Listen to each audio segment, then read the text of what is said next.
لا إله إلا الله محمد رسول الله. How do we view science in light of the Qur'an? And the specific example that the questioner was asking about is Surah Al-Anbiya, verse 30. Do we understand the Big Bang from Allah, from Allah's words? In here, Pickthall's translation: have not those who disbelieve known that the heavens and the earth were of one piece, then we parted them. So this is it's a major topic, right? Because there is excess in it and remissness.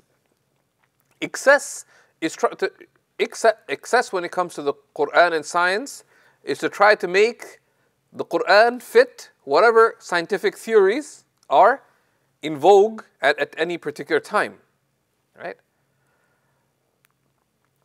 That's excessiveness.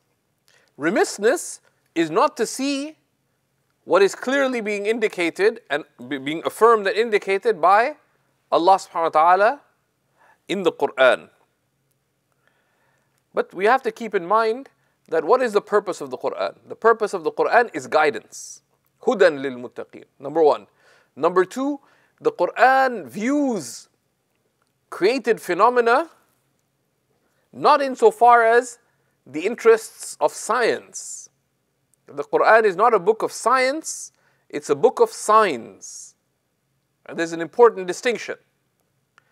So the sign, it is sought spiritually for its signification, for what it points to. هذا خلق الله. This is the creating of Allah. Science focuses on the sign as a phenomenon. Right? So you see a sign and say, oh wow, this is an amazing sign, look. And you describe the sign, you analyze the sign, you catalog the sign.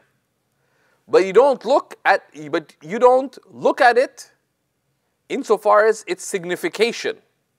That creation points to its creator. Right? That is what is the purpose of Allah subhanahu wa ta'ala telling us about the heavens and the earth and the night and the day and the stars and the oceans and the lands and the winds and the birds in the sky and all these phenomena and the rain and vegetation.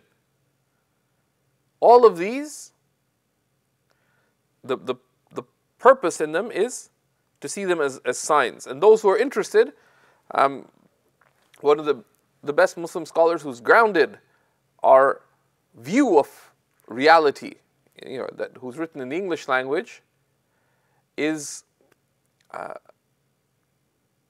Sayyid Naqib al-Attas. In his brilliant works, I'd recommend beginning with his work Islam and Secularism, which begins with the opening chapter on the concept of religion in Islam.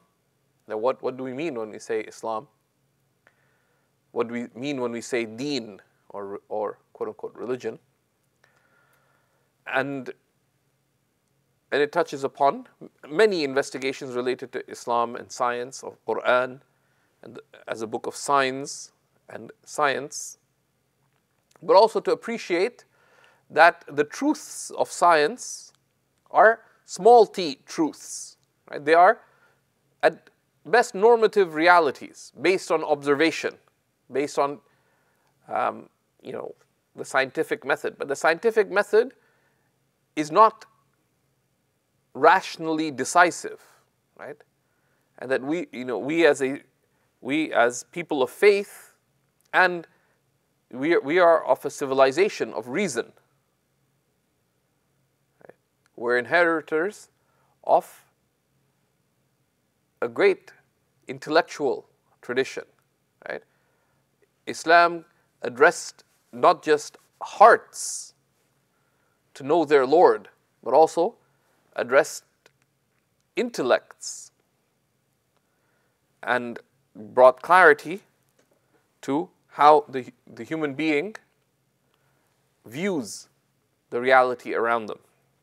So Sayyid Naqib al-Attas has another larger and perhaps a little more challenging book called a prolegomena to the metaphysics of Islam.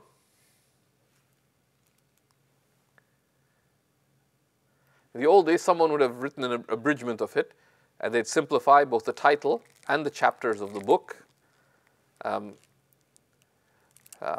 But that's a, that's a good, a more accessible introduction to the same subject on how we view reality is Dr. Mustafa Badawi's brilliant work.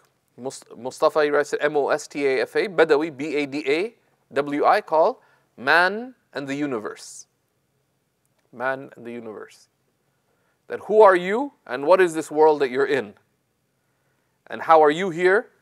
How did the universe come about? And what's the relationship between,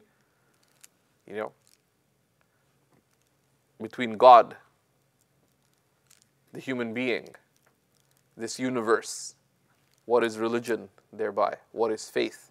It's a brilliant and very accessible book. لا إله إلا الله محمد رسول الله